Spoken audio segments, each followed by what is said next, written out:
উত্তরাঞ্চলে নদী ভাঙনে 1 লাখের বেশি মানুষ আটকা পড়েছে।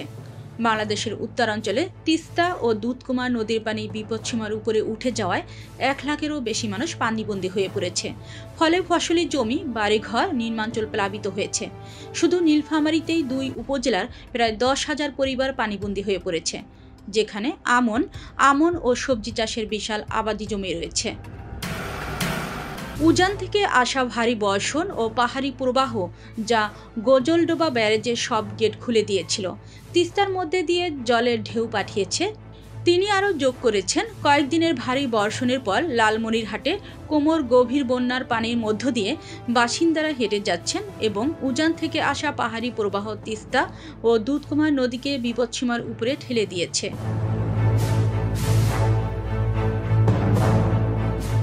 ডালিয়া BWDB অনুসারে সকাল 9টায় তিস্তা 52.30 মিটার বেগে প্রবাহিত হচ্ছিল।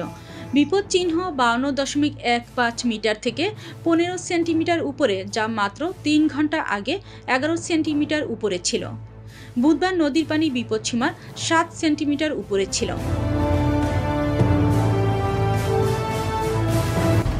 খড়িবাড়ি ইউনিয়ন পরিষদের চেয়ারম্যান জাহাঙ্গীর আলম জানান, বন্যার পানি তাদের বাড়িতে ঢুকে পড়ায় পাগলপাড়ার একটি শোল থেকে 80টি পরিবার গত 24 ঘন্টায় নিরাপদ স্থানে চলে গেছে। তাদের পানীয় জল এবং খাবার জরুরি প্রয়োজন। পূর্ব সাতনাই ইউনিয়নের ভারপ্রাপ্ত চেয়ারম্যান হাফিজুর রহমান জানান, তার ইউনিয়নের 1,500 পরিবার ক্ষতিগ্রস্ত হয়েছে। লালমনিরহাট ও কুড়িগ্রাম জেলার তিস্তা ও দুধকুমার নদীর পানি বিপদসীমার উপর দিয়ে প্রবাহিত হওয়ায় বিস্তীর্ণ চর ও নদীর তীরবর্তী এলাকা প্লাবিত হয়েছে।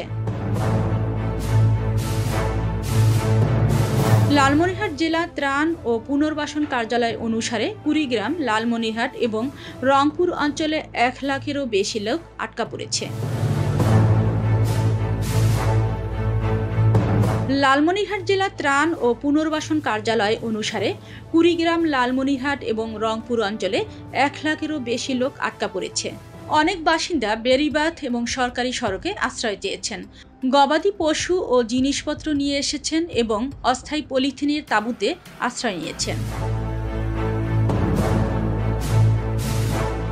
লালমনিরহাটের হাতীবান্ধা তিস্তা ব্যারেজ পয়েন্টে পানি রেকর্ড করা হয়েছে 52.30 মিটার, নীলফামারীর মতোই।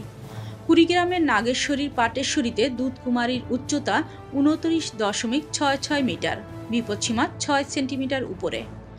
লালমনিরহাট BWDBর নির্বাহী প্রকৌশলী সুনীল কুমার বলেন, তিস্তার শোলের চর ও নদীর তীরবর্তী এলাকা প্লাবিত হয়েছে এবং জলস্তর শীঘ্রই কমার সম্ভাবনা নেই।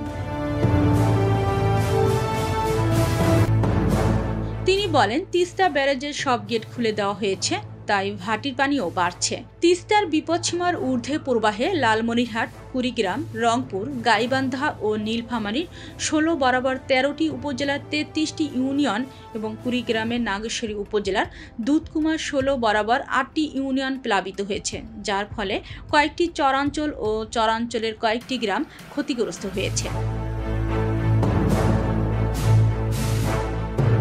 কুড়িগ্রাম BWDBর নির্বাহী প্রকৌশলী রকিবুল হাসান সতর্ক করে বলেছেন, ব্রহ্মপুত্র ও ধরলা নদী বর্তমানে বিপদসীমার নিচে। উজানের প্রবাহ অব্যাহত থাকলে 48 ঘন্টার মধ্যে তা অতিক্রম করতে পারে। তিনি বলেন, ব্রহ্মপুত্র বন্যা হলে পরিস্থিতি ভয়াবহ রূপ নেবে। তিস্তা ও দুধকুমার প্লাবনভূমি বরাবর আমন ধান ও শাকসবজির বিস্তীর্ণ এলাকা তলিয়ে গেছে। DA-র উপপরিচালক আবদুল্লাহ আল মামুন বলেন, 3 দিনের মধ্যে পানি না নামলে সবজি বড় ধরনের ক্ষতির মুখে পড়বে। যদিও আমন ধানের কম ক্ষতি হওয়ার আশঙ্কা ছিল। গ্রামবাসীর আকস্মিক বন্যাকে ধ্বংসাত্মক বলে বর্ণনা করেছেন।